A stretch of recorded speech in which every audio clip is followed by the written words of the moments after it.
Good morning बच्चों। एक बार फिर से हम सब साथ में हैं और आप मेरी क्लास में हार्दिक आपका स्वागत है। फिर से एक बार हम लोग पिछले वीडियो में समुद्र की गतियाँ पढ़ रहे थे। 7 चैप्टर को हमने स्टार्ट किया था, जिसमें मैंने आपको अपनी पृथ्वी पर पाए जाने वाले जल के बारे में बताया था। आपको मैंने बताया था कि लगभग 71% भाग पर हमारे पृथ्वी के जल है, ठीक है, और 29% भाग पर हमारे स्थल हैं, ठीक। इस जल की अधिकता के कारण ही हम अपनी पृथ्वी को नीला ग्रह कहते हैं और जल की अधिकता के कारण ही पृथ्वी पर जीवन संभव है।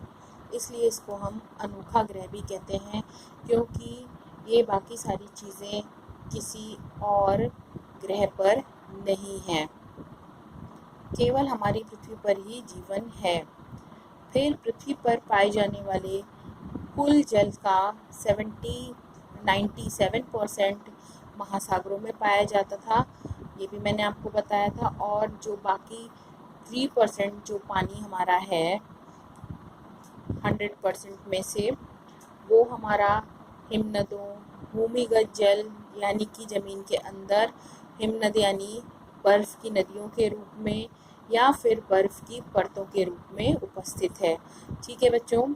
और उसमें से कुल 0.03% पीने योग्य जल है, जिसको कि हम अपने इस्तेमाल में पीने के लिए करते हैं, ठीक है। बाकी जल को हम, जो हमारा 97% जल है, उसको हम किसी भी तरह से अपने उपयोग में नहीं ला सकते हैं, क्योंकि उसमें लवणों की उपस्थिति होती है, जिसके कारण कि महासागरों का जल खारा होता है। क्लियर है, ये बात आपको बताई थी मैंने। फिर हम बात कर रहे थे हमारे महासागरों की, ठीक है। हमारी पृथ्वी पर कौन कौन से महासागर हैं उपस्थित, इनके बारे में मैंने आपको बताया था, जिनमें हमारा सबसे बड़ा महासागर प्रशांत महासागर है, ठीक है। ये मैंने आपको बुक फोल्ड करके भी बताई थी।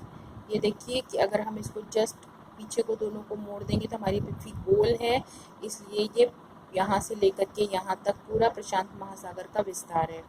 उसके बाद में ये अटलांटिक महासागर था, ये आर्कटिक महासागर है, जिसे हम उत्तरी ध्रुव महासागर भी कहते हैं।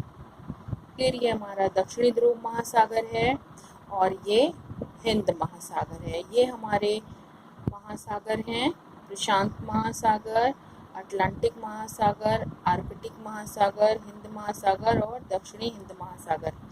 उसके बाद में हम लोगों ने बात की थी तरंगों की, ठीक है। हमने बताया था कि हवा के पानी से टकराने के कारण तरंगों की उत्पत्ति होती है, यानी कि तरंगें बनती हैं। जब ये तरंगें बहुत विकराल रूप में होती हैं, यानी पवन का वेग बहुत तेजी से इन पानी की सतहों से टकराता है और उसके कारण जो उपस्थित होती हैं लहरें, उनको हम तरंगें कहते हैं। और जब ये बहुत तीव्र गति से उठती हैं तो ये बहुत जनधन की हानि करती हैं, ठीक है। इतनी बात हमने आपको बताई थी। ये तो हो गई महासागरीय जल की एक तरह की गति।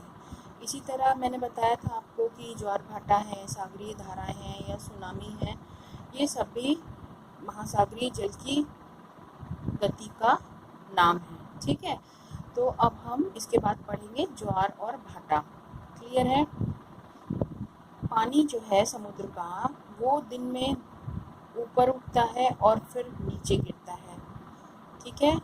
ऐसा क्यों होता है, इसी को हम ज्वार भाटा कहते हैं। आइए इसके बारे में हम आपको बताते हैं, ध्यान से सुनिएगा और समझिएगा। आप जानते हैं, क्योंकि जो हमारा ब्रह्मांड है, उसमें जो भी वस्तुएं हैं सभी में अपना एक आकर्षण बल होता है, यानी सब वस्तुओं में ऐसी एक शक्ति होती है कि वो हर वस्तु को अपनी तरफ आकर्षित करती है, ठीक है। इन्हीं में हमारे सूर्य, चंद्रमा और पृथ्वी भी हैं। जो कि एक दूसरे को आपस में आकर्षित करते हैं और इसी आकर्षण के कारण ही वो ब्रह्मांड में टिके हुए हैं। ये बात आपके समझ में आई बेटा? ठीक है, सब में एक आकर्षण शक्ति है और सब एक दूसरे को अपनी तरफ को खींचते हैं और इसी खिंचाव के कारण ही आपके जो सूर्य, चंद्रमा, पृथ्वी हैं वो एक दूसरे के साथ टिके हुए हैं। तो सूर्य का जो आकर्षण बल है वो सबसे अधिक है। ठीक है, बहुत ज़्यादा उसमें आकर्षण शक्ति अपनी तरफ को खींचने की। लेकिन क्योंकि हमारी जो पृथ्वी है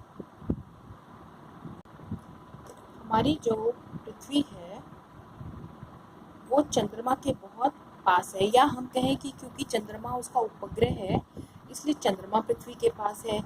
आप देखिए, ये हमारा सूर्य है, ठीक है, ये हमारी पृथ्वी है और ये चंद्रमा है। क्योंकि चंद्रमा पृथ्वी के बहुत पास में है, सूर्य की आकर्षण बहुत अधिक है।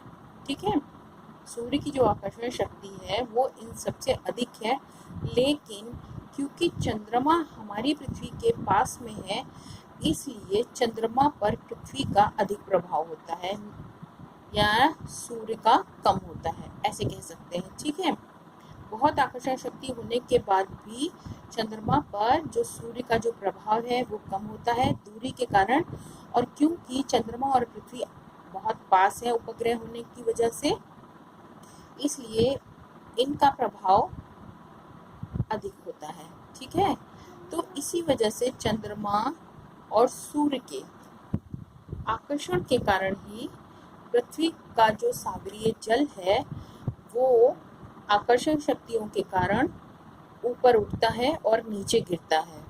क्लियर है बेटा? तो जो जल है जब वो ऊपर उठता है आगे बढ़ करके तो उसको हम ज्वार कहते हैं, और दोबारा जब वो नीचे आकर के गिरता है और सागर को पीछे की ओर ढकेलता है या लौटा के ले जाता है तो हम उसको भाटा कहते हैं। ठीक है, यही हमारा ज्वार और भाटा का कॉन्सेप्ट है। क्लियर है?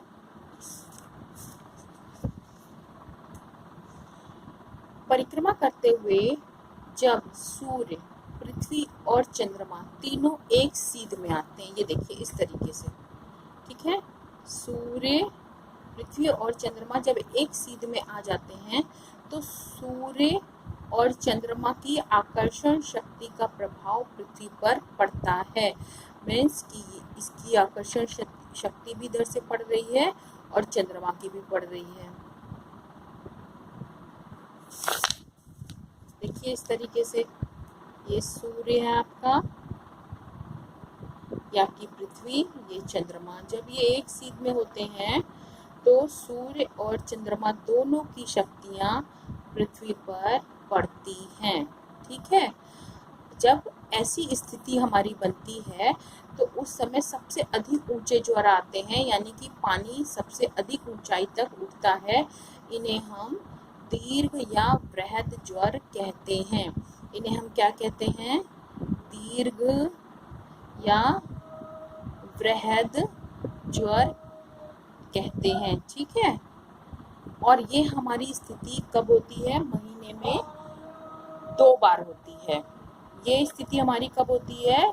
हर महीने में 2 बार होती है। एक होती है पूर्णमासी को, ठीक, और दूसरी होती है अमावस्या को। क्लियर है बेटा? दीर्घ ज्वार, ज्वार समझ में आया? चंद्रमा और सूर्य की आकर्षण शक्तियों के कारण जब जल ऊपर उठता है तो हम उसको क्या कहते हैं? ज्वार कहते हैं।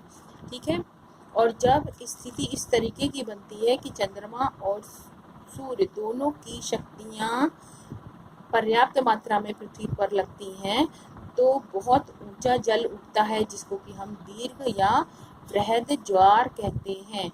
और ये स्थितियां हमारी कब बनती हैं? पूर्णमासी और अमावस्या के दिन बनती हैं। अब देखिए आगे, इसके जस्ट विपरीत क्या होता है? जब सूर्य, चंद्रमा और पृथ्वी मिलकर क्या बनाते हैं? समकोण बनाते हैं। समकोण जानते हैं ना आपने, जो वो मैथ में पढ़ा होगा, इस तरीके से। इसको हम लोग कहते हैं संपूर्ण। ठीक है, यानी जब सूर्य, चंद्रमा और पृथ्वी मिलकर के संपूर्ण बनाते हैं तो सूर्य और चंद्रमा के आकर्षण बल के विपरीत कार्य करते हैं। ठीक है, जब ये संपूर्ण बनता है तो क्या होता है, सूर्य और चंद्रमा के आकर्षण बल एक दूसरे के विपरीत काम करते हैं। ठीक, यानी कि ये इस तरीके से बाहर, इसमें देखिए अंदर को काम कर रहे थे, ठीक, इसमें विपरीत काम करने लगते हैं बाहर को। आप बाहर को काम या विपरीत दिशा में काम करने के कारण क्या होता है, सूर्य का और चंद्रमा का जो प्रभाव होता है वो कम हो जाता है। जब वो कम हो जाता है तो जो हमारा जल है वो बहुत ज़्यादा ऊंचाई तक नहीं उठ पाता है और इसके कारण क्या होते हैं, लघु या निम्न ज्वार होते हैं। ठीक है, लघु या निम्न ज्वार होते हैं।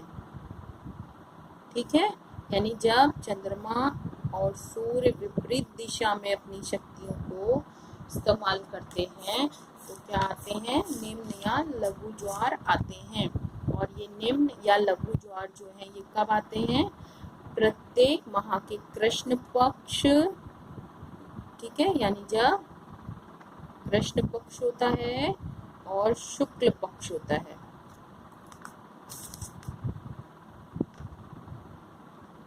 कि कब आते हैं, सप्तमी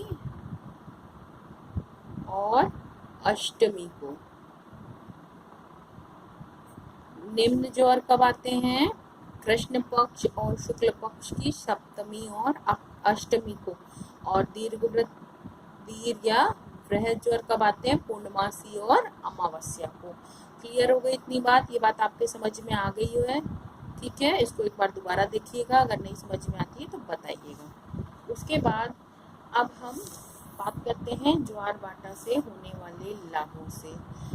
इससे सबसे बड़ा और पहला लाभ क्या होता है कि जब ये आते हैं तो अपने साथ में जो समुद्र के अंदर सामान होता है उनको लेकर के आते हैं। ठीक है, तो जो मछली पकड़ने वाले होते हैं या नौका संचालन वाले होते हैं, जो नाव चलाते हैं, उनको इसमें बहुत सहायता प्राप्त होती है।